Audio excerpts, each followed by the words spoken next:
अब हम आते हैं ऑल्टरनेट मिनिमम टैक्स पे, AMT। सुना है कभी AMT के बारे में, अल्टरनेट मिनिमम टैक्स के बारे में?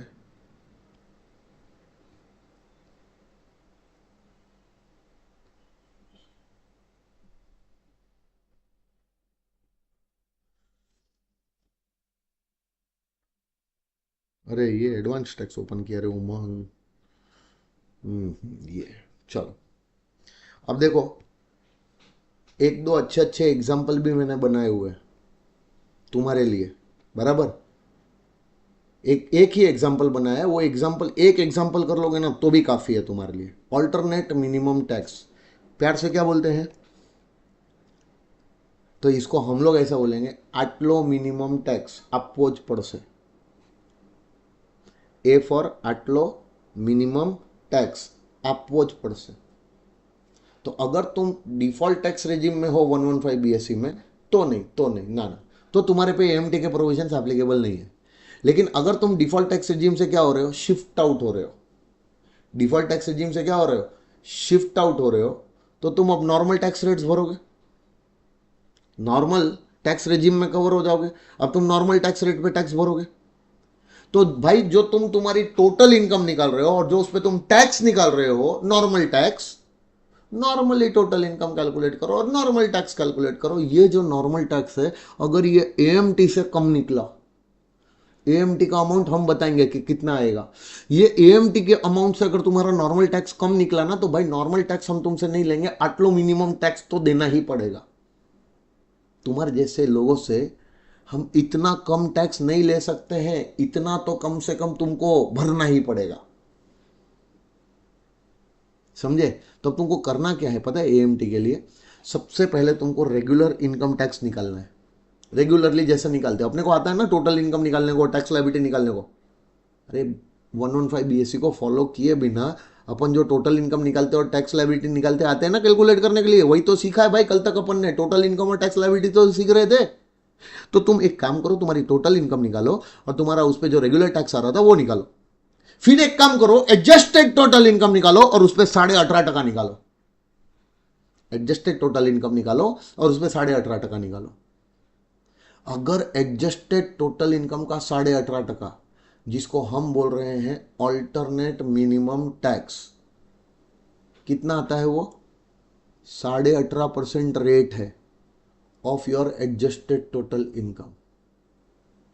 अगर इतना टैक्स, ये अमाउंट ऑफ टैक्स तुम्हारे नॉर्मल टैक्स से ज्यादा निकला, मतलब नॉर्मल टैक्स इससे कम है, तो भाई ये टैक्स हम तुमसे नहीं लेंगे। ये टोटल इनकम तुम्हारी टोटल इनकम है ऐसा नहीं मानेंगे। ये टैक्स हम तुमसे नहीं लेंगे, यही अमाउंट तुम्हारा टोटल इनकम है और यही टैक्स तुमको इनकम टैक्स बोल के भरना पड़ेगा। 115 JC सब सेक्शन 1 तुम्हारे पे ऑल्टरनेट मिनिमम टैक्स पे करने की लायबिलिटी या ऑब्लिगेशन कब आता है?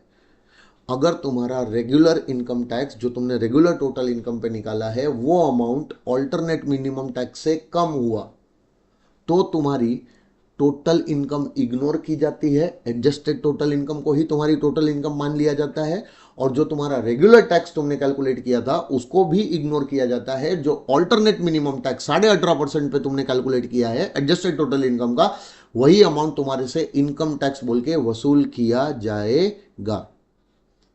बराबर? याद रहेगा? अब सर ये ऑल्टरनेट मिनिमम टैक्स किसको भरना है, किसको भरना है वो मैं बताऊंगा। एप्लीकेबिलिटी किसके लिए, पहले तुम ये तो समझो कि ऑल्टरनेट मिनिमम टैक्स है क्या और ऐसा कॉन्सेप्ट क्यों आया। पता है इस कॉन्सेप्ट के आने के पीछे का सिंपल सा रीजन है कि भाई देखो, तुम कंपनी के अलावा दूसरे कोई भी एसएससी हो, कंपनी नहीं हो, कंपनी नहीं, नो नो, कंपनी के अलावा दूसरे कोई एसएससी, मतलब टोटल कितने पर्सन होते? 7% होते ना, 7, याद आता है? 7 में से कंपनी छोड़ दो, 7 में से एक कंपनी छोड़ दो, तो बाकी के 6% रह गए ना। बाकी के 6% के लिए ये एप्लीकेबल है। कंपनी के लिए क्यों एप्लीकेबल नहीं है पता है? सबके लिए AMT एप्लीकेबल किया है, तो कंपनी के लिए MAT एप्लीकेबल है, मैट, जो तुम फाइनल सीए में पढ़ने वाले हो। कंपनीज को मिनिमम आटलो टैक्स भरना पड़ता है और तुमको आटलो मिनिमम टैक्स भरना पड़ता है। अरे समझो, तो जब कंपनी से ऑलरेडी हम मिनिमम ऑल्टरनेट टैक्स मैट ले ही रहे हैं, मैट के प्रोविजंस अलग से हमने कंपनीज के लिए बनाए हुए हैं, तो कंपनीज को क्यों अननेसेसरीली एएमटी के प्रोविजंस में लाया जाए? कंपनी के ऊपर एएमटी के प्रोविजंस एप्लीकेबल नहीं है, लेकिन कंपनी के अलावा बाकी के सारे लोग हैं, उनसे भी तो हमको एक मिनिमम अमाउंट ऑफ टैक्स लेना पड़ेगा ना, तो उनके लिए एएमटी का प्रोविजन आया। अब ऐसा क्यों आया वो समझो। तुम मान लो कि तुम एक फॉर्म हो या फिर तुम एक इंडिविजुअल हो, कोई भी एक असेसी हो कंपनी के अलावा, तुम्हारे पास वो पता है SEZ में एक बिजनेस होगा। SEZ का वो जो बिजनेस था, उस बिजनेस के लिए हम तुमको 10AA में डिडक्शन दे रहे थे। कितना याद करो? तुम्हारे एक्सपोर्ट प्रॉफिट का 100% पहले 5 साल का, फिर तुम्हारे अगले 5 साल का एक्सपोर्ट प्रॉफिट का 50%। मतलब तुमने कमाया जितना भी प्रॉफिट होगा उसमें से मेजॉरिटी प्रॉफिट्स तुम्हारा एक्सपोर्ट प्रॉफिट होगा, और वो एक्सपोर्ट प्रॉफिट का 100% 50% हम तुमको क्या कर रहे हैं, डिडक्शन दे रहे हैं, जिसकी वजह से तुम्हारे पास जितना भी प्रॉफिट तुम्हारे हाथ में बच रहा है वो सारे प्रॉफिट पे तुम नहीं भर रहे हो, मेजर प्रॉफिट तुम्हारा डिडक्शन में चला जा रहा है। Majority of the amount of profit पे तुम टैक्स नहीं भर रहे हो, खाली एक छोटे से चिंदी अमाउंट पर तुम टैक्स भर रहे हो। कल पता है, कल हम लोगों ने एक क्वेश्चन किया था, उसमें से 30 लाख रुपया एक्सपोर्ट प्रॉफिट आया था। हेलो सर, 30 लाख रुपया एक्सपोर्ट प्रॉफिट आया था, उसमें से 15 लाख रुपया, सॉरी 30 लाख रुपया तुम्हारा टोटल प्रॉफिट था, उसमें से 15 लाख रुपया एक्सपोर्ट प्रॉफिट आया था। वो 15 लाख में से 50% हमने तुमको क्या कर दिया, डिडक्शन दे दिया। बाकी का 7.5 लाख और 15 लाख, मतलब खाली तुमने 22.5 पे टैक्स भरा। मतलब तुमने प्रॉफिट कितना कमाया, 30, लेकिन तुमने टैक्स कितने पे भरा, खाली 22.5। 35AD का डिडक्शन देते हैं, याद करो। 35AD में क्या रहता है कि तुमने जितना भी कैपिटल एक्सपेंडिचर किया है वो सारा का सारा कैपिटल एक्सपेंडिचर हम तुम्हारे पीजीबीपी हेड के अंदर तुम्हारी बिजनेस इनकम में से सारा कैपिटल एक्सपेंडिचर एक साथ अलाउ कर देते हैं। तो जो तुम्हारा प्रॉफिट आता है वो एकदम नहीं के बराबर बहुत कम प्रॉफिट आता है तुमको। अब तुम देखो ना भाई, तुम्हारे पास पैसे बहुत ज्यादा बचे हैं प्रॉफिट के नाम पे, लेकिन सिंस ये इतने हैवी तुम डिडक्शंस ले रहे हो ना हमारे पास से, इसकी वजह से इतने हैवी डिडक्शन लेने की वजह से तुम्हारी टोटल इनकम बहुत ड्रास्टिकली कम हो गई है। और तुम्हारे जैसा इतना बड़ा आदमी इतने सारे प्रॉफिट्स कमा रहा है, खाली इधर टोटल इनकम कम कैलकुलेट करके दिखा रहा है because of these heavy deductions, तो तुम्हारे पास से टैक्स भी हमको बहुत कम आ रहा है। और जनता को लग रहा है ना कि बिक गई है गवर्नमेंट। गवर्नमेंट क्या कर रही है, खाली पैसे वालों का साथ दे रही है, पैसे वालों से टैक्स ही नहीं ले रही है। और लगेगा ही ना यार किसी को भी कि तुम इतना सारा तुम ढेर सारा इनकम कमा लेते हो, ढेर सारा तुमको प्रॉफिट होता है, लेकिन टैक्सेबिलिटी के लिए इनकम टैक्स में जो प्रॉफिट कमा के दिखा रहे हो, प्रॉफिट कैलकुलेट करके दिखा रहे हो, वो तो बहुत कम, बहुत नहीं के बराबर आ रहा है। क्यों? क्योंकि तुमको इतने हैवी डिडक्शंस हम दे रहे हैं। फिर पता है एक सीरीज आती है 80IA से लेकर 80RRB वाली सीरीज आती है, चैप्टर 6A के डिडक्शंस। चैप्टर 6A के अंदर 80IA से लेकर 80RRB वाले डिडक्शंस आते हैं, एक्सेप्ट ATP।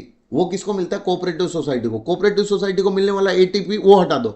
80IA से लेकर 80RRB के बीच में ATP को हटा के बहुत सारे डिडक्शंस ऐसे हैं जो प्रॉफिट बेस्ड डिडक्शंस है। अगर तुमने इतना प्रॉफिट कमाया तो इस प्रॉफिट का 100% जाओ हम तुमको 80I में डिडक्शन दे देते हैं, IA में डिडक्शन दे देते हैं, IB में डिडक्शन दे देते हैं, IC में डिडक्शन दे देते हैं।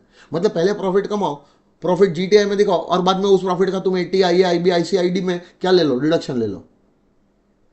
इतना हैवी डिडक्शन अगर हम तुमको दे रहे हैं तो तुम्हारी टोटल इनकम जो कैलकुलेट होके आ रही है ना, कंप्यूट होके आ रही है, वो बहुत कम कंप्यूट होके आ रही है, और जिसपे तुम्हारा टैक्स का भी कैलकुलेशन जो हो रहा है वो भी बहुत कम टैक्स कैलकुलेट करके ला रहे हो।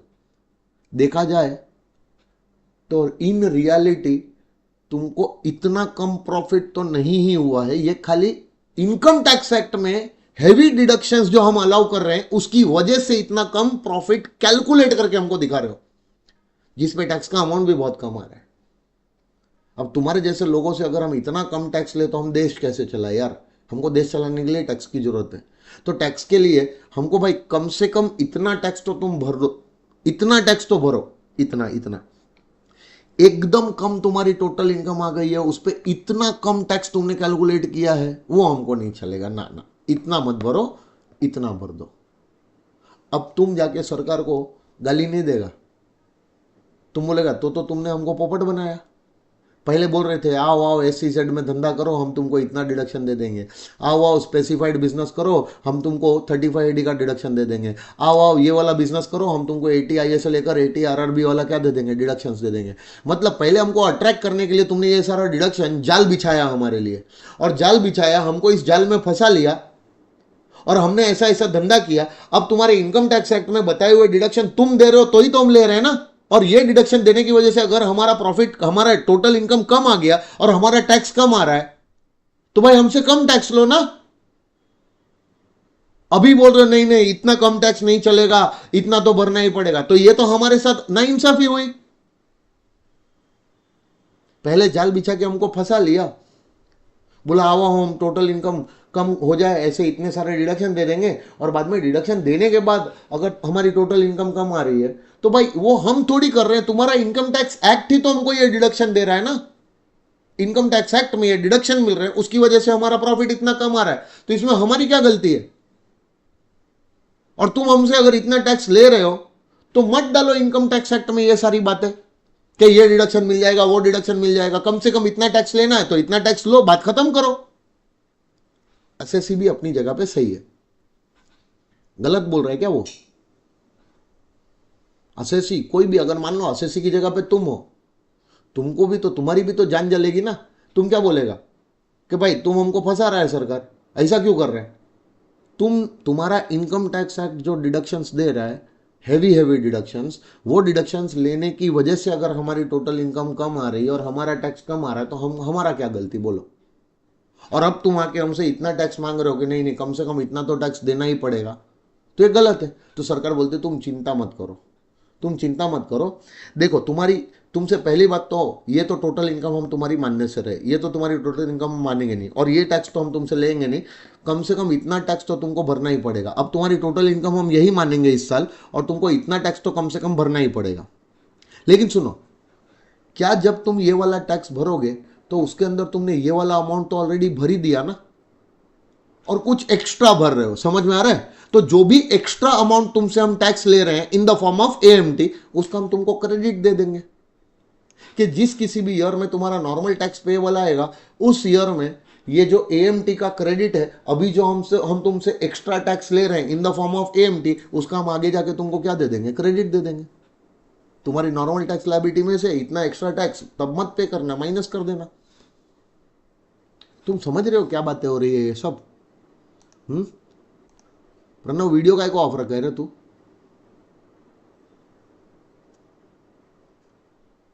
तेरी भी तबीयत खराब हो गई है क्या। चलो छोड़ो, तू तो बात ही मत कर, हट जा जा जा, भाग इधर से, तेरे से बात ही नहीं करने का, हट। वो छानी के पास है ना 100 बहाने रहते हैं, 100 बहाने रहते हैं, हर चीज के बहाने उसके पास। कुछ भी बोले रोती रहती है, हमेशा रोती रहेगी, रोतलू कहीं की। हाँ अभी भी देखो, अभी भी कुछ डाल रही है वो, अभी भी कुछ ना कुछ बहाना ही डालेगी, देखना। डाल डाल डाल, क्या बहाना डाल रही है, डाल।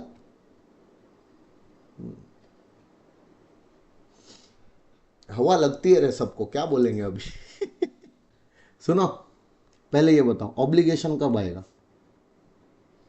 ऑब्लिगेशन कब आएगा, अगर तुम्हारा रेगुलर इनकम टैक्स तुम्हारी रेगुलर टोटल इनकम पे जो तुमने कैलकुलेट किया, वो regular income tax regular total income का अगर AMT जो निकाला जा रहा है क्या रेट पे, 18.5% ऑफ एडजस्टेड टोटल इनकम, उस AMT से अगर रेगुलर टैक्स कम आया, तो भाई तुम्हारी टोटल इनकम ये नहीं मानी जाएगी, तुमसे इनकम टैक्स इतना नहीं लिया जाएगा, तुम्हारी एडजस्टेड टोटल इनकम को ही तुम्हारी टोटल इनकम मान लिया जाएगा, और जो AMT कैलकुलेट किया है यही तुम्हारी इनकम टैक्स लायबिलिटी मान के यही तुमसे वसूल किया जाएगा।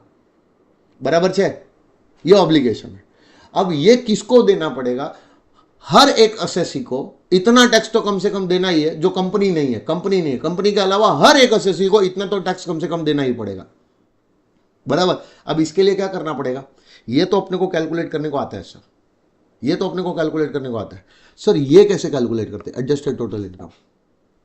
शायद ऐसा कुछ तुमने चैप्टर 6 में देखा था, 80G 80GG में देखा था ना, हाँ वो नहीं है, यहाँ पे अलग है। हाँ यहाँ पे एडजस्टेड टोटल इनकम अलग से कैलकुलेट करने का। अब तुमने जो टोटल इनकम निकाली थी ना, ये वाली टोटल इनकम निकाली थी, है ना, एडजस्ट करके इसी टोटल इनकम को एडजस्ट करके एडजस्टेड टोटल इनकम लानी है। तुमको याद आता है ये टोटल इनकम कैलकुलेट करने के टाइम पे तुमने 10AA का डिडक्शन लिया था और बाद में ये टोटल इनकम आई थी। ऐड बैक कर दो, 10AA ऐड बैक कर दो। फिर तुमको पता है ये टोटल इनकम कैलकुलेट करने के टाइम पे तुमने 35AD का भी डिडक्शन लिया होगा, किसी बिजनेस के लिए 35AD का भी डिडक्शन मिला होगा। 35AD का डिडक्शन लेने के बाद ये टोटल इनकम आई थी। ऐड बैक कर दो, ऐड बैक कर दो, इसी टोटल इनकम में वो 35AD भी ऐड बैक कर लो। लेकिन रुको रुको रुको, 35AD क्या था पता है? कैपिटल एक्सपेंडिचर था। क्या था? Capital expenditure of an asset, जो हमने तुमको एक साथ अलाउ कर दिया था, तो अब हम तुमको ऐड बैक करवा दे रहे। लेकिन याद रखो इसी अमाउंट का डेप्रीसिएशन तो इस साल हमने तुमको अलाउ कर दिया होता ना, कि जो भी असेट तुमने तुम्हारे स्पेसिफाइड बिजनेस के लिए खरीदा, जो भी असेट तुमने तुम्हारे स्पेसिफाइड बिजनेस के लिए खरीदा, उस असेट का सारा कॉस्ट हमने तुमको एक साथ 35AD में अलाउ किया था, वो अब हम ऐड बैक कर रहे हैं। अब हम वो ऐड बैक करवा रहे हैं, तो उसी कॉस्ट का पहले साल का तुमको डेप्रीसिएशन तो हमने नॉर्मली अलाउ कर ही दिया होता ना, तो वो डेप्रीसिएशन खाली माइनस कर देना उस अमाउंट का। 35AD वाले अमाउंट को जो ऐड कर रहे हो, उस अमाउंट का पहले साल का जो भी डेप्रीसिएशन आ रहा है वो डेप्रीसिएशन खाली माइनस कर देना, बराबर। और पता है 80 से RRB वाले डिडक्शन लिए होंगे तो ये टोटल इनकम आई होगी। 80 से लेकर RRB वाले डिडक्शंस लिए होंगे तो ये टोटल इनकम आई होगी। तो वो जो डिडक्शन लिए थे ना वो भी ऐड बैक कर लो। मतलब तुम्हारी टोटल इनकम तुमको कैलकुलेट करनी है बिना 10AA, बिना 35AD और बिना 80 तो RRB का डिडक्शन लिए। अगर तुमने वो डिडक्शन लेके तुम्हारी टोटल इनकम निकाली है तो वो सारे डिडक्शंस को तुम्हारी टोटल इनकम में क्या करो? ऐड बैक कर दो। लेकिन 35AD अगर ऐड बैक किया है तो याद रखना 35AD था तुम्हारे असेट का कॉस्ट। उस कॉस्ट का पहले साल का जो भी डेप्रिसिएशन, मतलब 35AD कैपिटल एक्सपेंडिचर इसी साल किया है तो इसी साल मिला होगा, तो वो सारा कैपिटल एक्सपेंडिचर अगर हमने तुमको ऐड बैक करवा लिया तो उस कैपिटल एक्सपेंडिचर का इस साल का पहले साल का डेप्रिसिएशन खाली माइनस कर देना बस। तो ये सब प्लस माइनस किया ना, तो जो अब अमाउंट आया उसको बोलेंगे एडजस्टेड टोटल इनकम। ऐसा 115 JC2 में लिखा है। JC1 क्या बोलता है? When are you liable to pay, when are you liable to pay AMT, liability कब है, वो JC1 में लिखा है। JC2 में लिखा है कि वो जो लायबिलिटी तुम्हारे पे AMT की आ रही है 18.5%, जिस एडजस्टेड टोटल इनकम पे निकालते हो, वो एडजस्टेड टोटल इनकम का मीनिंग क्या है वो 115 JC2 में लिखा है। बोलता है adjusted total income means total income without giving effect to the provisions of JC2 JF। 115 JC2 JF मतलब AMT के प्रोविजंस को इफेक्ट मत दो, जो तुम्हारे नॉर्मल प्रोविजन है वो फॉलो करके जो तुमने टोटल इनकम निकाली है, बराबर है ना। AMT के प्रोविजंस को इफेक्ट नहीं दिया है, नॉर्मल प्रोविजंस फॉलो करके जो तुमने तुम्हारी टोटल इनकम निकाली है वो as increased by. Normal provisions को फॉलो करके जो टोटल इनकम निकाली होगी वो टोटल इनकम में तुमने ये वाले डिडक्शंस लिए होंगे ना, तो ये वाले डिडक्शंस का अमाउंट तुम्हारे टोटल इनकम में ऐड कर दो, इंक्रीज करो तुम्हारी टोटल इनकम ये वाले अमाउंट से, क्योंकि ये वाली डिडक्शंस तुमने लेके तुम्हारी टोटल इनकम निकाली होगी, बराबर है। तो क्या क्या 80 से लेकर 80 RRB वाले जो डिडक्शंस तुमने क्लेम कर लिए थे उसको ऐड बैक कर लो, एक्सेप्ट ATP जो कोऑपरेटिव सोसाइटीज को मिलता है ना, वो नहीं, उसको ऐड करने की जरूरत नहीं है। उसके अलावा 80 से लेकर 80 RRB वाले जो भी तुमने डिडक्शंस लिए होंगे। आपको बोलेगा सर तुमने तो ये वाले डिडक्शंस हमको पढ़ाया ही नहीं है। नहीं पढ़ाऊंगा ना, क्यों पढ़ाऊंगा भाई मैं तुमको, जब तुम्हारे सिलेबस में ही नहीं है। फाइनल CA में आते हैं, तो जब फाइनल CA में जाओगे तब ये सारे पढ़ लोगे तुम वहां पे। लेकिन हाँ, इसमें से 3 डिडक्शंस मैंने तुमको पढ़ाए हैं। 80 JJAA पढ़ाया है, IA से लेकर 80 RRB के बीच में 80 JJAA पढ़ाया है, और 80 QQB भी पढ़ाया है, 80 RRB भी पढ़ाया है। तो हो सकता है तुम्हारी टोटल इनकम जो तुमने कैलकुलेट की थी 80 JJAA, 80 QQB, 80 RRB, उसमें तुमने डिडक्शन लिया हो। तो ये कौन सा डिडक्शन है? 80 IA से लेकर RRB के बीच वाला ही को तो डिडक्शन है ना, समझे। तो 80 IA से RRB वाले डिडक्शन लिए थे, हाँ, टोटल इनकम कैलकुलेट करने के टाइम पे वो डिडक्शन लिए थे, ऐड बैक करो। फिर 10AA लिया था, हाँ, वो भी ऐड बैक करो। 35AD लिया था, हाँ, वो भी ऐड बैक करो। लेकिन सुनो, reduced by the amount of depreciation allowable as per section 32 in respect of the assets on which deduction under 35 AD was claimed, as if no deduction under 35 AD was claimed. अगर 35 AD का deduction नहीं मिलता तो तुमको वही cost इस साल depreciation बोल के तो मिला होता ना, उस कॉस्ट में से कुछ अमाउंट, बस उतना डेप्रिसिएशन खाली माइनस कर लेना। तो ये जो तुमको ये तीनों अमाउंट प्लस करके और डेप्रिसिएशन माइनस करके तुम्हारी जो टोटल इनकम अब आएगी, है ना, टोटल इनकम अब इंक्रीज होके आएगी, वही टोटल इनकम को क्या माना जाएगा, एडजस्टेड टोटल इनकम। अब इसी को देखो, इसी को समझाने के लिए है ना, यहाँ पे कलर लाल कलर एक फॉर्मूला लिख दिया है कि टोटल इनकम ले लो, उसमें क्या ऐड करो, जल्दी बोलो, 80 ISA RRB वाले डिडक्शन ऐड कर लो एक्सेप्ट ATP, फिर 10 AA ऐड कर लो, 35 AD ऐड कर लो, और 35 AD पे जो डेप्रिसिएशन का अमाउंट है वो कैलकुलेट करके वो माइनस कर दो, बस बात खत्म हो गई, तुम्हारा टोटल इनकम एडजस्ट होके आ गया। इसी एडजस्टेड टोटल इनकम का तुमको 18.5% निकालना है, और वही है तुम्हारा AMT, ऑल्टरनेट मिनिमम टैक्स। समझ में आया? अगर ये अमाउंट तुम्हारे रेगुलर टैक्स से कम निकला तो रेगुलर टैक्स भरो, और अगर ये अमाउंट एडजस्टेड टोटल इनकम का 18.5% तुम्हारे रेगुलर टैक्स से ज़्यादा निकला तो रेगुलर टैक्स इग्नोर हो जाएगा। अब यही एडजस्टेड टोटल इनकम तुम्हारी टोटल इनकम मानी जाएगी, और AMT जो था उसी को तुम्हारी इनकम टैक्स लायबिलिटी मान के तुमसे वो वसूल किया जाएगा। बराबर है? थैंक यू बोलने का समय आया है, थैंक यू बोलने का समय आया है। किसको? इनकम टैक्स एक्ट बनाने वालों, थैंक यू। चार्टर्ड अकाउंटेंट को नया काम मिल रहा है तुम्हारी वजह से, कि जो जो लोग पे AMT के प्रोविजंस एप्लीकेबल होते हैं उन लोगों को प्रिस्क्राइब्ड फॉर्मेट में एक चार्टर्ड अकाउंटेंट के पास से एक रिपोर्ट बनवानी पड़ती है कि भाई उनकी टोटल इनकम जो कैलकुलेट होके आ रही है उसके बेसिस पे जो एडजस्टेड टोटल इनकम कैलकुलेट की गई है, AMT वगैरह का जो कैलकुलेशन किया गया है उसको सर्टिफाई करता है, एक रिपोर्ट बना के देता है chartered accountant. Based on this report, CA की रिपोर्ट, तुम्हारा total income, adjusted total income, AMT का अमाउंट एक्सेप्ट किया जाता है। तुम जो बोल देते हो वो नहीं आता है। समझ में आ रहा है? तो ये CA की रिपोर्ट बनवानी पड़ती है। बराबर है? खाली ये प्रोसीजरल रिक्वायरमेंट है, इतना खाली याद रखने का है। तो CA बनने के बाद हो सकता है कि तुमको टैक्स ऑडिट का भी काम मिले बिकॉज ऑफ 44AB। हो सकता है CA बनने के बाद किसी पे AMT के प्रोविजंस एप्लीकेबल हो रहे हैं तो वो तुमसे AMT के प्रोविजंस के लिए ये रिपोर्ट भी बनवा सकता है। इसके लिए पैसा चार्ज नहीं करोगे उससे, तो तुम्हारा धंधा बढ़ेगा ना भाई साहब। समझ में आया? चलो अब इसके बाद देखो, ये JC4 आता है, पढ़ो तो ये क्या है JC4 थोड़ा सा। तुमको पता है मैंने तुमको IFSC बोला था, IFSC के बारे में कुछ याद आता है? धुंधला धुंधला, वो जो बैंक का IFSC कोड रहता है, मालूम है ना? गधो वो नहीं, ढक्कनो उल्लू के पट्टो, गिफ्ट सिटी बोला था, gift city, international financial services centre, जहां पे ये एक अलग से लोकेशन बनाई है जहां से सारी फाइनेंशियल सर्विसेज दी जाती है, एक्सपोर्ट की जाती है। वहां पे एक स्टॉक एक्सचेंज भी बनाया गया इंटरनेशनल लेवल का। ये सब कहानियां बताई थी कैपिटल गेन में। तो अगर IFSC में धंधा करने वाले एसएससी हो, तुम्हारा धंधा किधर है रे? तुम्हारा धंधा IFSC में कर रहे हो, मतलब गिफ्ट सिटी में कर रहे हो, तो क्या तुम्हारे जैसे एसएससी के लिए AMT के प्रोविजंस एप्लीकेबल किए जाएंगे? अवश्य किए जाएंगे। पूरी दुनिया को AMT के प्रोविजंस लगाते हैं, तुमको भी हम AMT के प्रोविजंस लगाएंगे, लेकिन तुमको थोड़ा फायदा होएगा। पूरी दुनिया से हम ऑल्टरनेट मिनिमम टैक्स कितना ले रहे हैं? एडजस्टेड टोटल इनकम का 18.5% ना। हम तुमसे तुम्हारी एडजस्टेड टोटल इनकम का 9% ही क्या लेंगे? AMT लेंगे। समझ में आ रहा है? तो तुम्हारे लिए जो AMT का रेट होगा वो 18.5% नहीं होगा, कितना होगा? 9%। और ये किसके लिए? ऐसे एसएससीज के लिए जिनका धंधा कहां पे है? IFSC में। IFSC में यूनिट है और उस यूनिट से वो लोग अपना बिजनेस वगैरह कर रहे हैं। समझ में आ रहा है? तो IFSC में यूनिट रखने वाले एसएससीज का AMT रेट अगर पूछा जाए तो तुम क्या बोलोगे? 18.5% कि 9%? 9% एज पर JC4 बराबर है। और बाकी सबके लिए रेट कितना है? 18.5%। बराबर है? अब रुको, सब लोग पहले इधर ध्यान से देखो।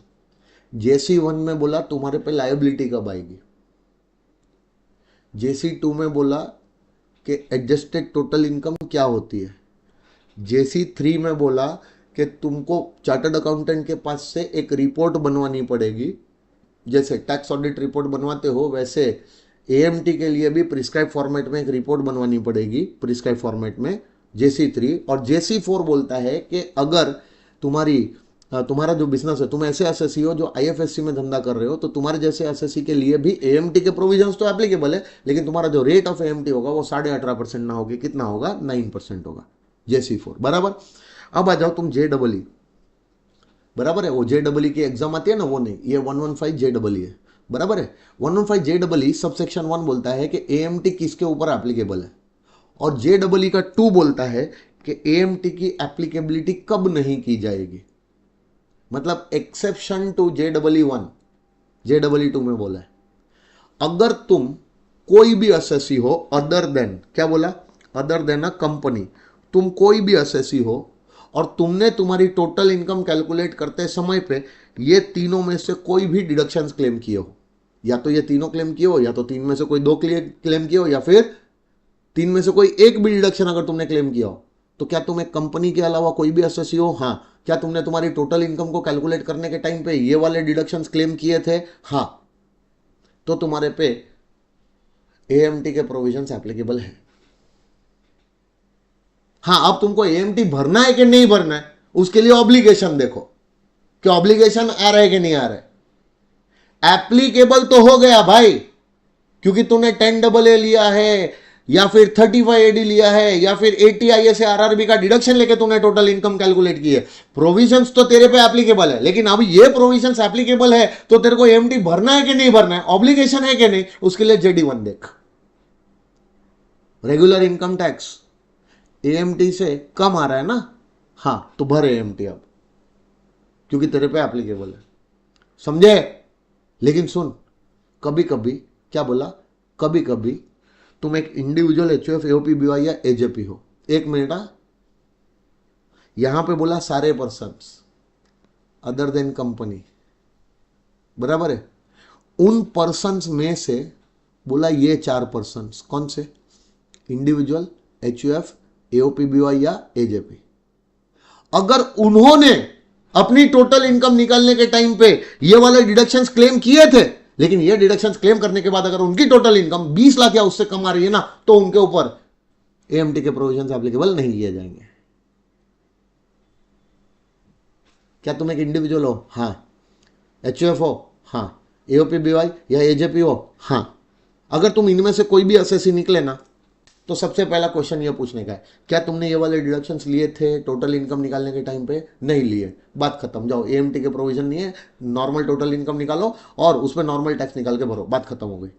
अच्छा, अगर तुम ये चारों में से कोई भी एसएससी हो, इंडिविजुअल, HUF AOP BY या AJP, क्या तुमने ये वाले डिडक्शंस लिए थे टोटल इनकम निकालने के लिए, हाँ, लिए थे। अच्छा, ये डिडक्शंस लेके तुम्हारी टोटल इनकम आई, ओ, तब तुम्हारी टोटल इनकम 20 लाख या उससे कम आ रही है, हाँ, जाओ, AMT के प्रोविजन एप्लीकेबल नहीं है, नॉर्मल टोटल इनकम निकालो, नॉर्मल टैक्स भरो, समझ में आ रहा है। लेकिन क्या तुम individual, HUF AOP BY AJP हो, हाँ सर।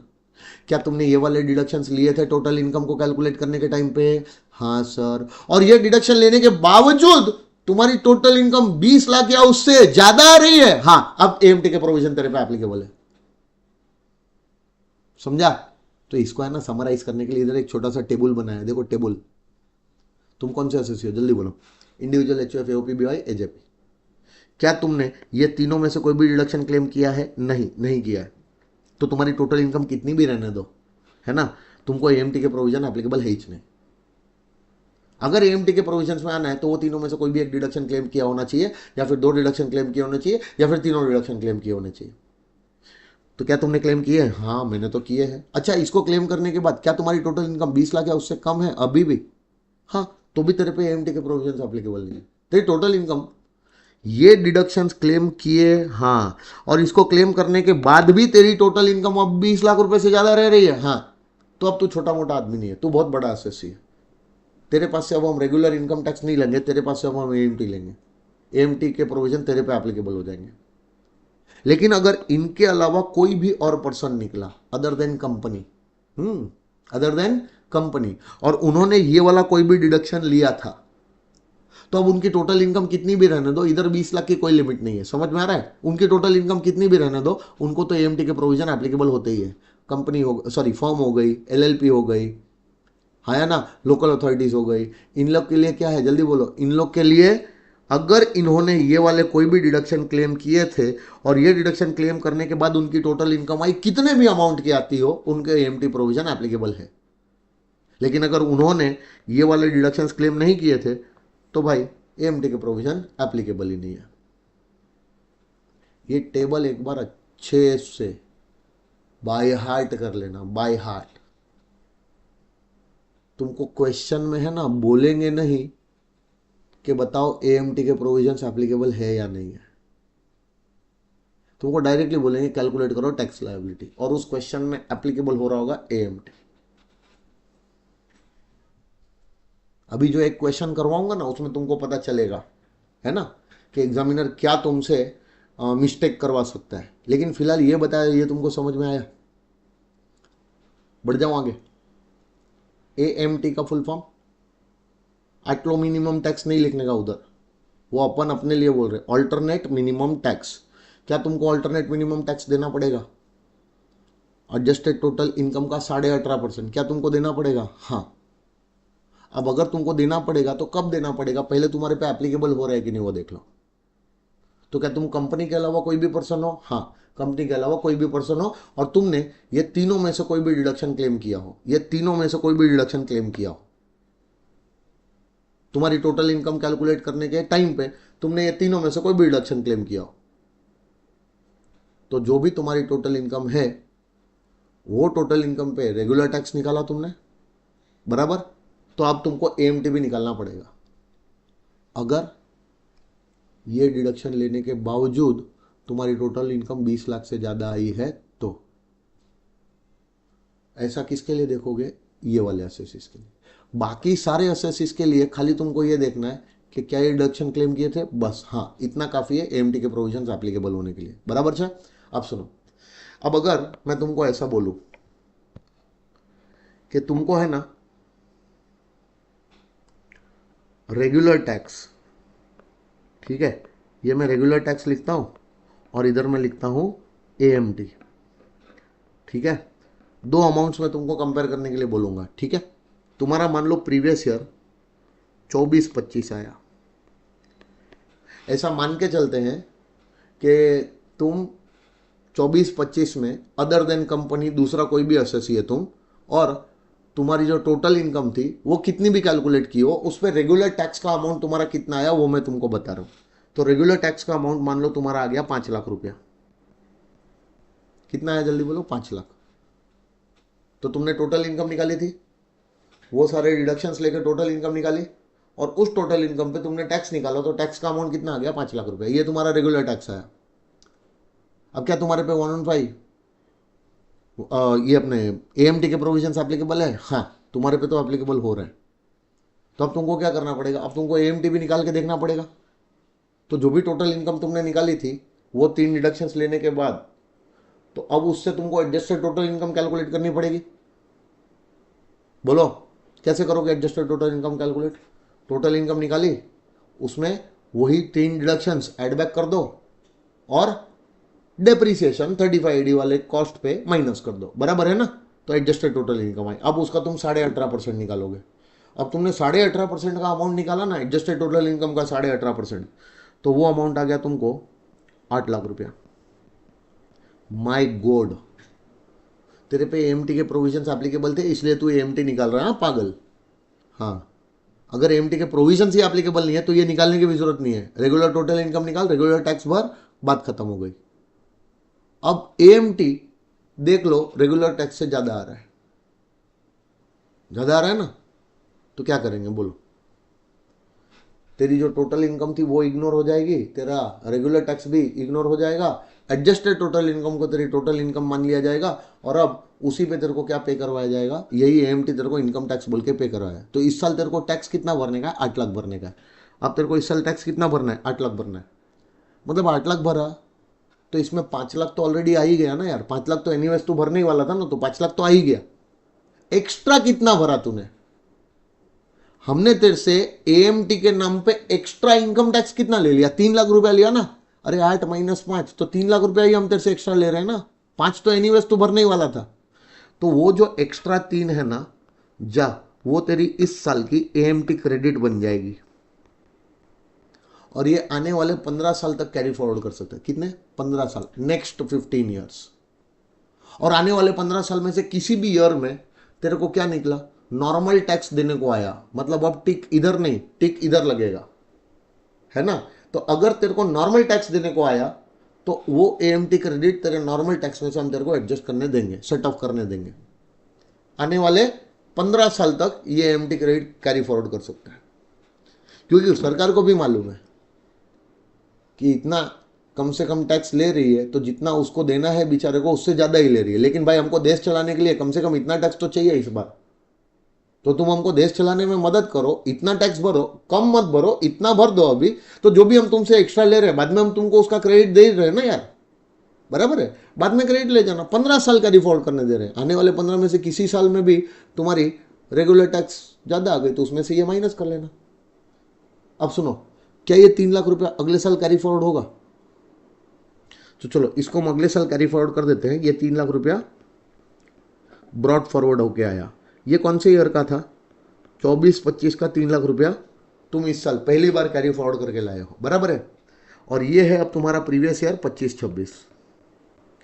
अब तुमको नहीं लगता 25-26 में भी तुमने वो 35AD, 10AA या फिर वो 80 ISA RRB वाले कोई डिडक्शन लिए होंगे और तुम्हारी टोटल इनकम निकाली होगी? तो तुम्हारी इस साल की टोटल इनकम पे जो भी तुम्हारा टैक्स बना इस साल, वो बन गया 9 लाख रुपए का टैक्स।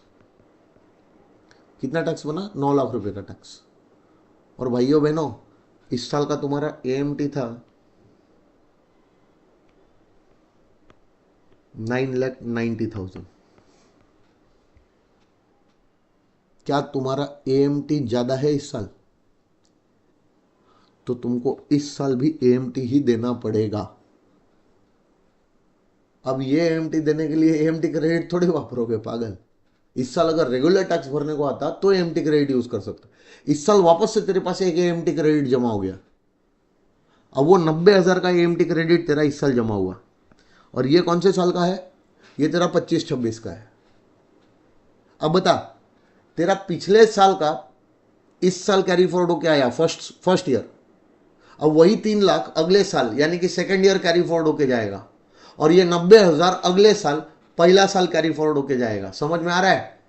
अब ये 3 लाख रुपया आने वाले 14 ईयर्स में सेट ऑफ हो सकता है और ये 90,000 आने वाले 15 ईयर्स में कैरी फॉरवर्ड हो सकता है। हेलो सर, समझ रहे हो मैं क्या बातें कर रहा हूं?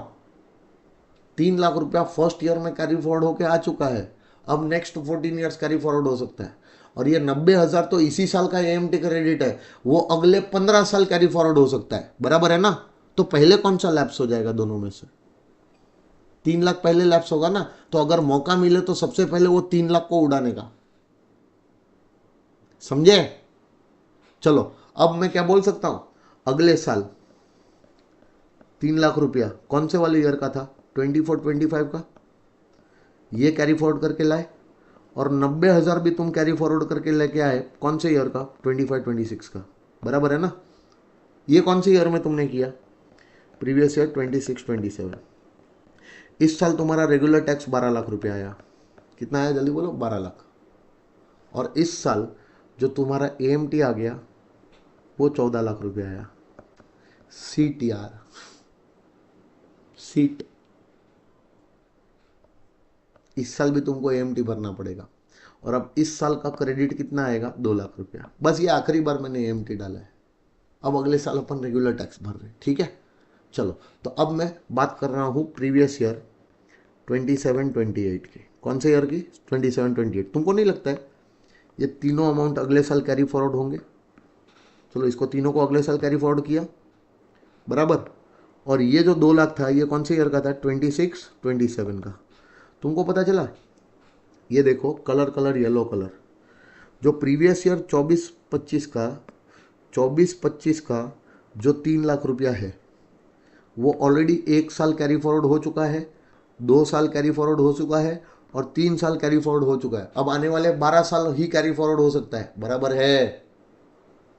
और सुनो, ये जो प्रीवियस ईयर 25-26 का 90,000 है वो 1 साल कैरी फॉरवर्ड हो चुका है 2 साल कैरी फॉरवर्ड हो चुका है, आने वाले 13 साल और कैरी फॉरवर्ड होगा, तो 3 लाख खाली 12 साल ही कैरी फॉरवर्ड होने वाला है, और 90,000 13 साल कैरी फॉरवर्ड होने वाला है। समझ में आ रहा है? और तुमको ये वाले साल का दिख रहा है 26-27 का 2 लाख रुपया, ये तो अभी पहला ही साल कैरी फॉरवर्ड हुआ है, ये आने वाले और 14 साल कैरी फॉरवर्ड हो सकता है। तो कौन सा वाला एएमटी क्रेडिट जल्दी लैप्स हो जाएगा? 3 लाख रुपया, फिर 90,000, और आखिरी में जाके 2 लाख लैप्स होने वाला। मतलब 2 लाख रुपये को एकदम लास्ट प्रेफरेंस देने का। सबसे पहले एएमटी क्रेडिट कौन सा वाला एडजस्ट करने का? 3 लाख रुपया। फिर भी अगर कुछ बच रहा है तो 90,000, और फिर भी अगर कुछ बच रहा है तो 2 लाख। बराबर है? अब सुनो बेटा, इस साल 27-28 में तुम्हारा रेगुलर टैक्स आ गया 19 लाख रुपया, 19 लाख। और अब इस साल तुम्हारा जो टैक्स पे करने को, एएमटी पे करने को आ रहा है, वो आ रहा है 16,80,000। 16,80,000 नहीं, इसको मैं 15,60,000 डालता हूँ। चलो 15,60,000। अब बताओ, इस साल तुम्हारा एएमटी ज्यादा है कि रेगुलर टैक्स ज्यादा है? तुम्हारा एएमटी ज्यादा है कि रेगुलर टैक्स? रेगुलर टैक्स तो इस साल तो तुमको रेगुलर टैक्स देना पड़ेगा, ये वाला अमाउंट तुमको पे करना पड़ेगा। बराबर है? तो बोला है इन्होंने कि क्रेडिट में एएमटी जमा करते जाओ, जमा करते जाओ, और जिस साल तुमको रेगुलर टैक्स पे करने को आए उस साल तुम एएमटी क्या कर दो? एडजस्ट कर दो, है ना? तो क्या तुम्हारे पास इनफ एएमटी क्रेडिट अवेलेबल है जो तुम 19 लाख में से एडजस्ट कर सकते हो? तो अगर तुमने 19 लाख में से 3 लाख माइनस कर दिया, 90,000 माइनस कर दिया, और 2 लाख, मतलब 5,90,000 अगर तुमने माइनस कर दिया, तो अगर 19 लाख में से अगर तुमने 5,90,000 माइनस कर दिया, तो तुम्हारा टैक्स लायबिलिटी इधर कितना आ गया? 13,10,000। रेगुलर टैक्स अब तुम इस साल कितना भरो? 13,10,000। ए पागल, ए पागल, how can this amount be lower than this year का एएमटी? इस साल हमको कम से कम इतना टैक्स तो चाहिए। अब इतना टैक्स अगर तुम एएमटी बोल के भरो, या फिर अगर रेगुलर टैक्स भी भर रहे हो, तो इससे कम तो हमको इस साल चलने ही नहीं वाला है। समझे? तो अगर तुम ये सारे को इधर एडजस्ट कर रहे हो, तो एडजस्ट करके इतना अमाउंट लेके आओ, इतना ही एडजस्ट करो कि एडजस्ट करने के बाद ये 15,60,000 जितना तो रहना ही चाहिए। 19 मत भरो, एएमटी का क्रेडिट ले लो, लेकिन एएमटी क्रेडिट लेने के बाद जो तुम्हारा रेगुलर टैक्स तुम इस साल पे करोगे, वो अमाउंट तुम्हारे इस साल के एएमटी से कम नहीं होना चाहिए। समझे? तो बताओ, अब तुम कितना एडजस्ट कर सकोगे? क्या पूरा एएमटी क्रेडिट एडजस्ट कर पाओगे? नहीं ना। कितना एडजस्ट कर पाओगे? 19 लाख माइनस 15,60,000, तुम खाली 3,40,000 ही एडजस्ट कर पाओगे। अब 3,40,000 इसमें से कोई भी उठा के तुम डाल दोगे क्या? पहले ये 3 लाख ठोकोगे, 3 लाख एडजस्ट हो गया, तो अब वो 24-25 का 3 लाख एएमटी क्रेडिट खत्म। अब इस 90,000 में से तुमने 40,000 यूज किया, तो अभी भी 90 में से 50,000 बचा है जो अगले साल कैरी फॉरवर्ड होगा, और ये 2 लाख रुपया जो कलर ग्रीन कलर है, वो अगले साल कैरी फॉरवर्ड होगा। समझ में आ रहा है? 90,000 और कितने साल कैरी फॉरवर्ड हो सकता है? ये देखो, 90,000 1-2 साल कैरी फॉरवर्ड हो गया, और 13 साल कैरी फॉरवर्ड हो सकता है। और ये 2 लाख रुपया पहला ही साल कैरी फॉरवर्ड हुआ था, वो आगे और 14 साल कैरी फॉरवर्ड हो सकता है। समझ में आया?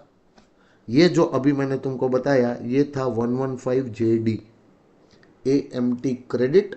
और अगर एक बार एएमटी क्रेडिट बना, तो एएमटी क्रेडिट का सेट ऑफ बाद में किस तरीके से होगा। बराबर है? बढ़ जाऊं आगे? तो ये रहा तुम्हारा जेडी। पढ़ो, tax credit of AMT. AMT credit कितना है? जितना भी एएमटी तुमने किसी साल का पे किया वो amount, minus regular income tax जो उस साल तुमको पेएबल था वो। ये दोनों का जो डिफरेंस आएगा, मतलब जितना भी एएमटी तुमसे हम ले रहे हैं और जितना भी रेगुलर टैक्स तुमको भरना था वो, this is including surcharge cess everything. समझ में आ रहा है? This is also including surcharge cess everything करने के बाद जो भी डिफरेंस आ रहा है वही तुम्हारा एएमटी क्रेडिट आएगा। अब बोलता है such AMT credit shall be allowed to be carried forward for 15 years and allowed to be set off against the regular income tax in the year in which the regular income tax payable is more than the AMT for that year. बराबर है ना? और बोला है however the set off of available AMT credit shall be made to the extent of this much only. इतना ही तुम set of कर पाओगे. उस साल का रेगुलर टैक्स और उस साल की जो AMT की लायबिलिटी होगी, इन दोनों का जो डिफरेंस होगा उतने ही एक्सटेंट तक का AMT क्रेडिट तुम उस साल क्रेडिट में ले सकते हो. क्योंकि अगर तुमने इससे ज़्यादा ले लिया तो उस साल का रेगुलर टैक्स उस साल के AMT से भी कम चला जाएगा. समझ में आ रहा है? तो जिस साल तुम AMT क्रेडिट क्या करना चाहते हो, सेट ऑफ करना चाहते हो, उस साल करो. क्योंकि उस साल रेगुलर टैक्स तुमको भरने को आ रहा है. उस साल तुम रेगुलर टैक्स में से AMT क्रेडिट का क्या ले लो, सेट ऑफ ले लो. लेकिन उतना ही सेट ऑफ लेना जितना माइनस करने के बाद तुम्हारा रेगुलर टैक्स AMT के बराबर हो जाए. तो रेगुलर टैक्स और AMT के बीच का जो भी डिफरेंस होगा ना, रेगुलर टैक्स और AMT के बीच का जो भी डिफरेंस, उतने ही अमाउंट का AMT क्रेडिट आके तुम क्या करना, सेट ऑफ करना. समझ में आया? क्योंकि अगर उससे ज्यादा कर लिया तो उस साल का रेगुलर टैक्स उस साल के AMT से भी कम हो जाएगा. उस साल का रेगुलर टैक्स हमको उस साल के AMT से कम कैसे कम चले? उस साल कम से कम इतना तो टैक्स चाहिए ही.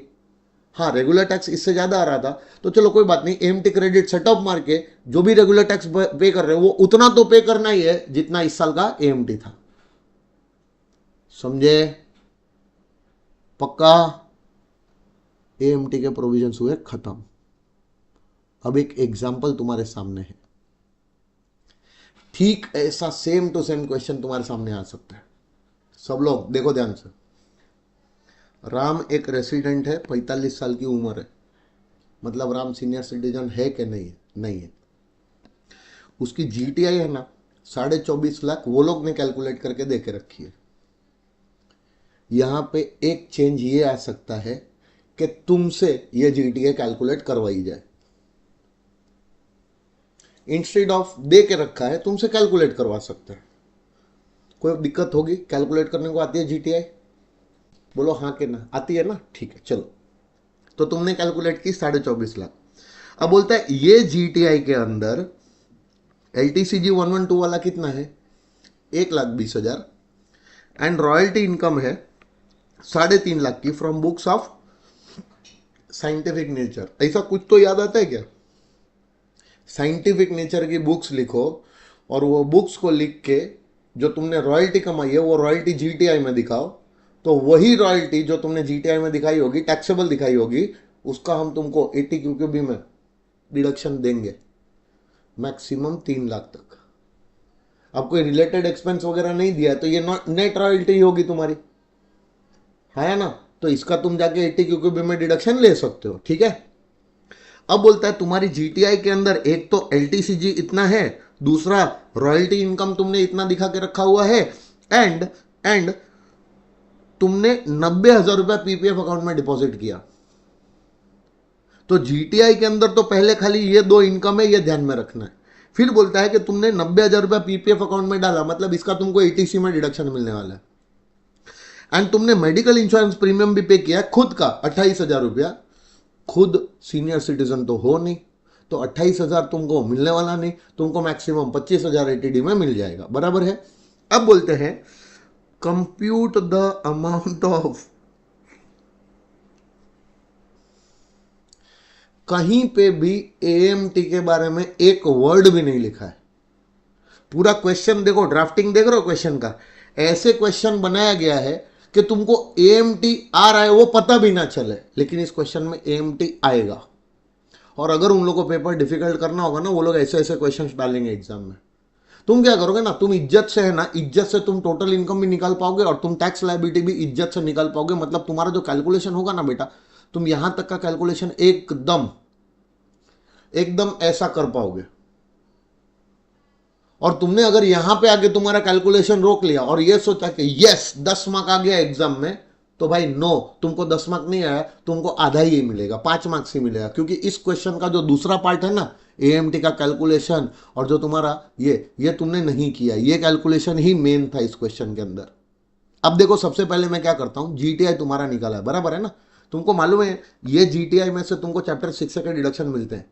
लेकिन क्या GTI के अंदर LTCG था ना? उधर से तो चैप्टर 6 का डिडक्शन मिलता नहीं है. तो पहले उस LTCG को साइड में करो. कितना आया? 23,30,000 आया. ये तुम्हारा बैलेंस GTI है.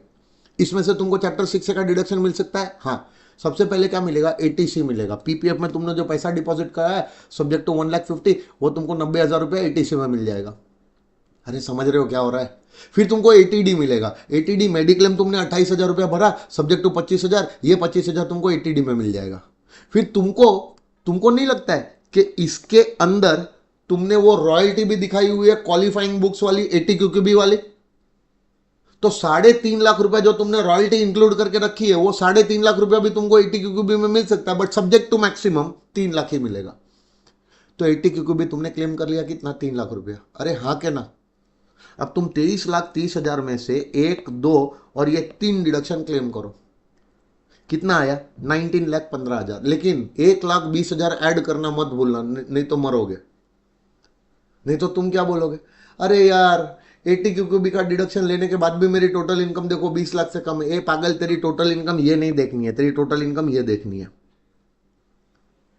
क्योंकि 1,20,000 का लॉन्ग टर्म गेन भी तो तुमको तुम्हारी टोटल इनकम में दिखाना पड़ेगा ना, जो ऊपर से माइनस कर लिया था उसको वापस से ऐड बैक कर लो। तो अब तुम्हारी टोटल इनकम कितनी है, जल्दी बोलो, 20,35,000। अब एक मिनट, हम लोग टैक्स का कैलकुलेशन कर रहे हैं यही अज्यूम करके कि 115 BAC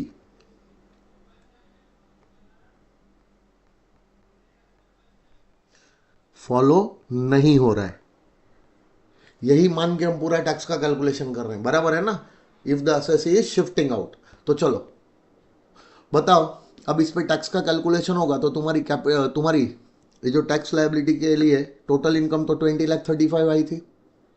वो 20,35,000 के अंदर तुम्हारा LTCG 1,20,000 था। और हम ये अजम्पशन लेके चल रहे हैं कि ये LTCG 23 जुलाई के पहले ट्रांसफर हो गया था, उसकी वजह से है। और इस पे जो रेट ऑफ टैक्स आएगा वो कितना आएगा, 20%। 112 वाला LTCG है, 23 जुलाई के पहले ट्रांसफर हुआ है तो 20% टैक्स लग रहा है, बराबर। तो LTCG पे तुमने 20% टैक्स निकाला, तुमको 24,000 रुपया LTCG का टैक्स आया। अब तुम्हारे पास 20,35,000 में से बैलेंस इनकम 19,15,000 बची, जिसपे अब तुम नॉर्मल टैक्स रेट्स लगाओगे, 115 BAC नहीं, नॉर्मल वाले रेट। अब वो तुमने नॉर्मल रेट्स लगाए तो पहले 2.5 लाख पे तो तुमको कोई टैक्स नहीं आएगा। फिर 2.5 लाख से 5 लाख, 5 लाख से 10 लाख, 12,500 और 1 लाख, 1,12,500। और तुम्हारी टोटल इनकम जो 10 लाख के ऊपर जा रही है वो 9,15,000 रुपया जा रही है। तो 9,15,000 प्लस 1,12,500, तो तुम्हारे पास 10,27,000, एक मिनट, 9 लाख, हाँ 9,15,000 इंटू 30%, 274,500 प्लस 1,12,500, तो तुम्हारे पास 3,87,000 का क्या आ जाएगा, वो टैक्स आ जाएगा। तुम्हारा LTCG का टैक्स और ये टैक्स दोनों टैक्स ऐड करोगे तो तुम्हारा टैक्स 4,11,000 आएगा। आया सबको ये। अब सुनो, कोई सरचार्ज नहीं आएगा क्योंकि टोटल इनकम 50 लाख से कम है, अरे बराबर। और ना कोई रिबेट मिलेगा क्योंकि टोटल इनकम 5 लाख से ज्यादा भी है, तो ना सरचार्ज ना रिबेट, 4% खाली सेस लगा देने का। तो ये आ गया तुम्हारा tax on total income including surcharge after rebate and including health and education cess, ये तुम्हारा फाइनल टैक्स आया। मतलब तुम्हारी रेगुलर टोटल इनकम इतनी है और उस पर टैक्स जो तुम पे करने वाले हो वो इतना है, इंक्लूडिंग सेस और सरचार्ज इतना पे करोगे, बराबर है ना। अब रुको, तुम मेरे को क्वेश्चन पे जाओ, असेसी कंपनी है क्या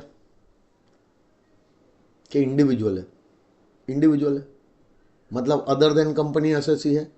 115 JC से लेकर JF के जो भी प्रोविजंस थे AMT के, वो एप्लीकेबल होंगे कि नहीं उसको देख रहा हूं। तो AMT के प्रोविजन किसको एप्लीकेबल होते हैं, every assessee who is not a company. तो क्या तुम कंपनी हो, नहीं मैं कंपनी तो नहीं हूं।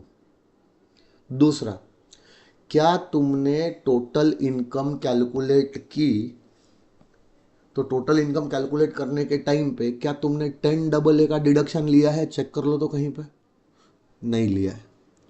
35AD लिया क्या, नहीं लिया।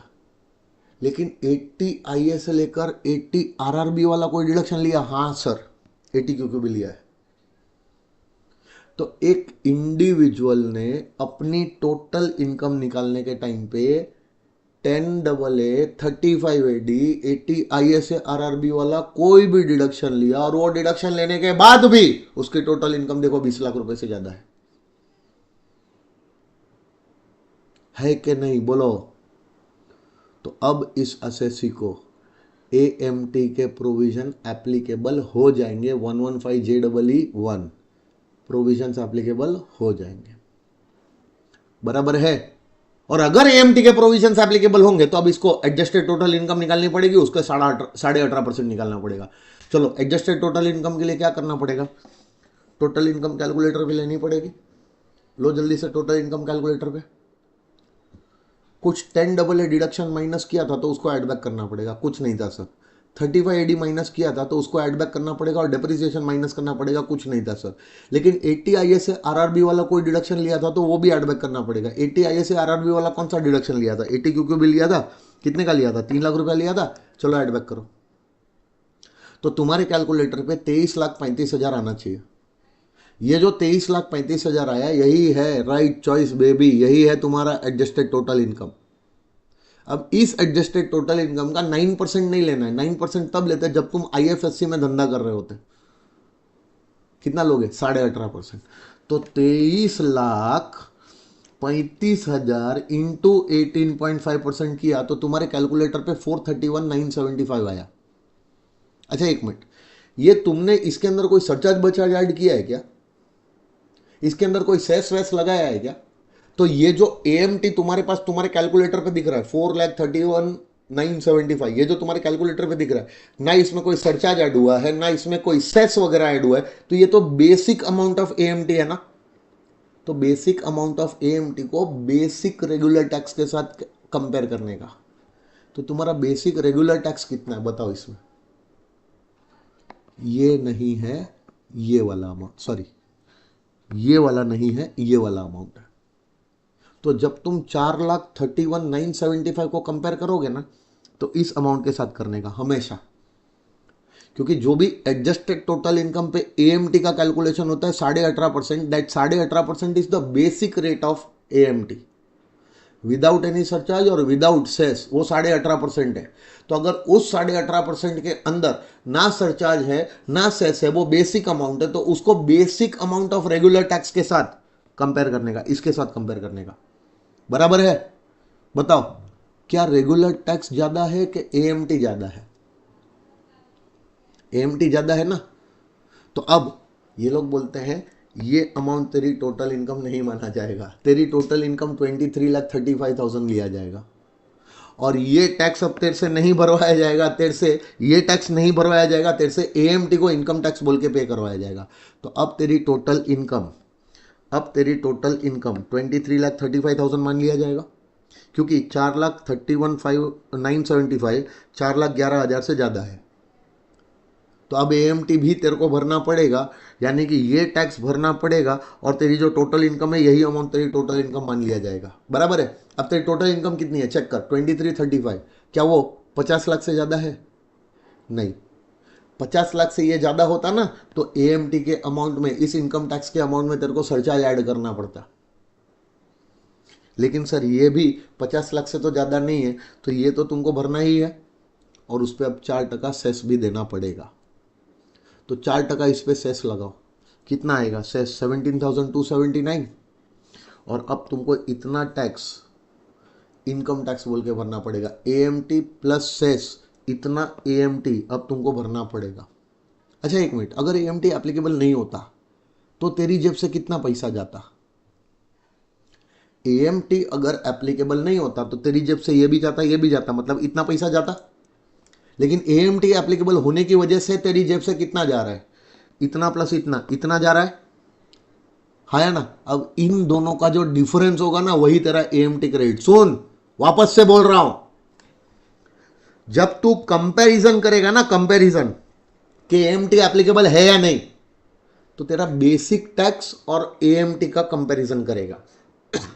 मतलब जब तू 431,975 लाया तो इसको कंपेयर करेगा इस अमाउंट के साथ। कंपैरिजन हमेशा बेसिक टैक्स का होगा, विदाउट सरचार्ज विदाउट सेस, जो बेसिक टैक्स आता है ना उसका कंपैरिजन होगा। अब वो कंपैरिजन करके पता चला कि AMT भरने का है, तो AMT के साथ साथ अगर सरचार्ज एप्लीकेबल हो रहा होगा तो वो भी देना पड़ेगा, सेस एप्लीकेबल हो रहा होगा तो वो भी देना पड़ेगा, तो तेरे को इतना अमाउंट लिया जाएगा, AMT including surcharge including cess. तेरे को समझा या कि नहीं? अब सुन, इतना अमाउंट तेरे से लिया जा रहा है, अगर ये एप्लीकेबल नहीं होता तो तेरे से कितना लिया जाता, इतना लिया जाता, इंक्लूडिंग सेस सरचार्ज इतना लिया जाता। तो तेरे पास से एक्स्ट्रा अमाउंट टैक्स कितना लिया जा रहा है, दिस माइनस दिस करो 21,810, यही है राइट चॉइस बेबी, यही है तेरा एएमटी का क्रेडिट, जो आने वाले 15 साल कैरी फॉरवर्ड होगा। और आने वाले 15 में से किसी भी ईयर में तेरे को रेगुलर टैक्स पे करने को आएगा, तो उस रेगुलर टैक्स में से ये अमाउंट तेरे को क्या बोल के दिया जाएगा, एएमटी क्रेडिट। अब ये एएमटी क्रेडिट तू किधर माइनस करेगा पता है, जब आने वाले ईयर्स में तेरा रेगुलर टैक्स कैलकुलेट हुआ, फिर उस पर सरचार्ज ऐड होना था तो वो ऐड हो गया, 4% सेस ऐड हो गया, ग्रॉस टैक्स लायबिलिटी है, सॉरी हाँ ग्रॉस टैक्स लायबिलिटी है। फिर वो जो ग्रॉस टैक्स लायबिलिटी में से जब तू एडवांस टैक्स माइनस करता है, टीडीएस माइनस करता है, तब जाके ग्रॉस टैक्स लायबिलिटी में से ये अमाउंट तेरा एएमटी क्रेडिट का तब माइनस होगा। तुमको पता है चैप्टर नंबर 1 का मैंने नोट्स दिया था तुमको, और चैप्टर नंबर 1 में मैंने तुमको एकदम स्टार्टिंग में टैक्स का कैलकुलेशन बताया था। वो टैक्स का कैलकुलेशन ये रहा, टोटल इनकम का कैलकुलेशन बताया था, ऐसे टोटल इनकम का कैलकुलेशन होगा। और जब मैंने तुमको टैक्स का कैलकुलेशन बताया था, टैक्स लायबिलिटी कैलकुलेशन का एक फॉर्मेट बताया था, ये दिख रहा है, how to calculate your tax liability, ये देखो।